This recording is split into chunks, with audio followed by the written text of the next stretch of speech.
When food technology begins producing dairy-identical proteins without cows, many people imagine a looming clash between old and new, kosher dairy farmers on one side, fermentation startups on the other.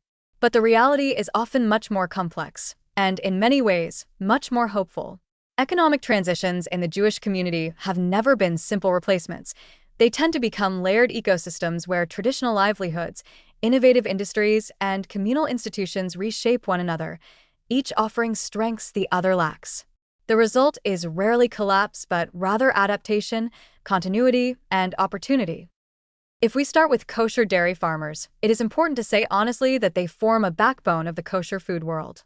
Their expertise, their infrastructure, their familiarity with kashrut standards, and their long-standing trust relationships with Jewish communities give them a unique place that no technology can instantly replicate. Yet at the same time, they face pressures independent of fermentation: feed costs, labor shortages, water scarcity, environmental regulations, and market volatility. The arrival of precision-fermented dairy proteins does not create this stress. It simply adds one more factor. In this context, technology may actually offer breathing room. If precision-fermented ingredients take over certain commodity functions, like bulk whey or industrial casein, traditional farmers can shift toward higher-value products: artisanal cheeses, specialty milk, regional dairy that highlights quality and terroir rather than raw protein output. Technology can free farmers from competing in ultra-tight global commodity markets and allow them to concentrate on the areas where human skill still shines. Employment is one of the most practical concerns. Rural Jewish families, kashrut-focused producers, and workers in kosher dairies fear being left behind. But food tech industries also generate employment. Labs need technicians, bioreactor facilities need operators, supply chains require kosher oversight, and companies need experts who understand both halacha and commercial logistics. Moreover, these roles often offer higher wages, more stable hours, and upward mobility that farm labor can rarely guarantee. In regions where Jewish communities are involved in dairy, governments and nonprofits can help channel retraining programs, apprenticeships, and community college partnerships to ensure workers have access to these new opportunities. Instead of displacing people, food tech can create an entire layer of skilled, science-based employment that elevates communal economic resilience.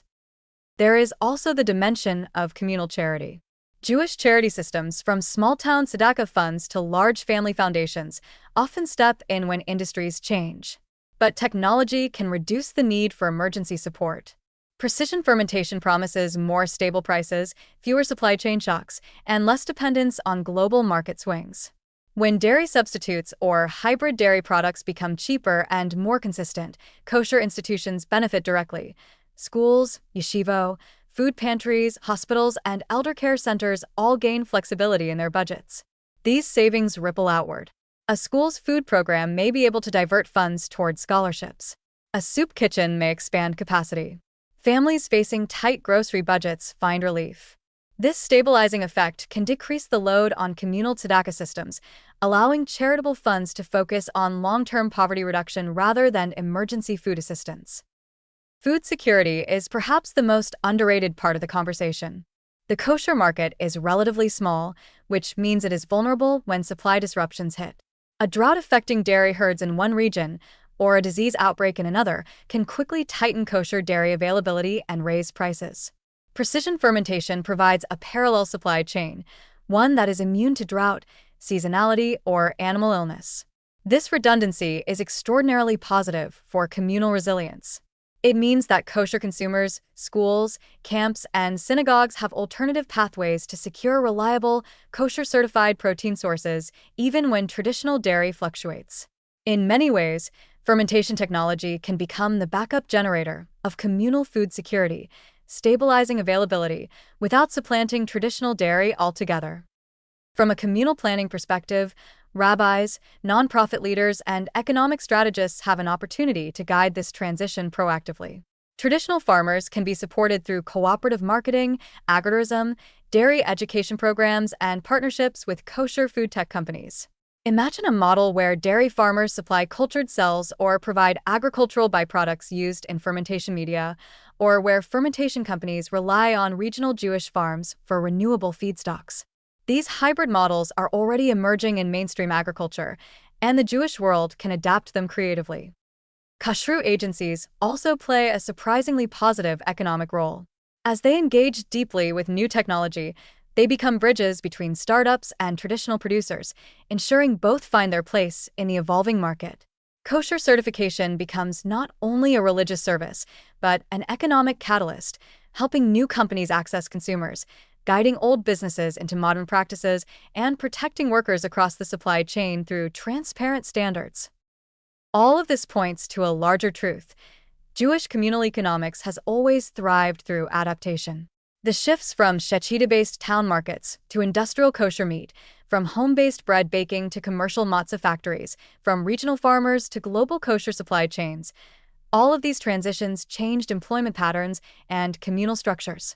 But Jewish communities emerged stronger because leadership, halacha, and communal institutions steered the change with intentionality.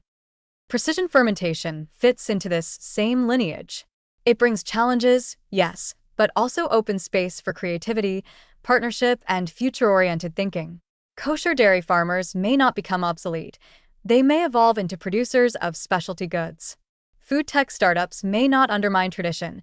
They may support communal food security in moments of vulnerability. Employment shifts may not harm the community.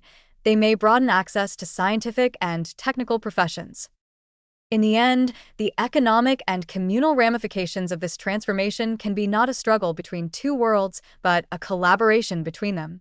With thoughtful planning, halakhic guidance, and communal coordination, the emergence of precision-fermented dairy can strengthen both the economic foundations and the food security of Jewish communities, preserving heritage while embracing innovation, ensuring that the future of kosher food is as resilient and nourishing as its past.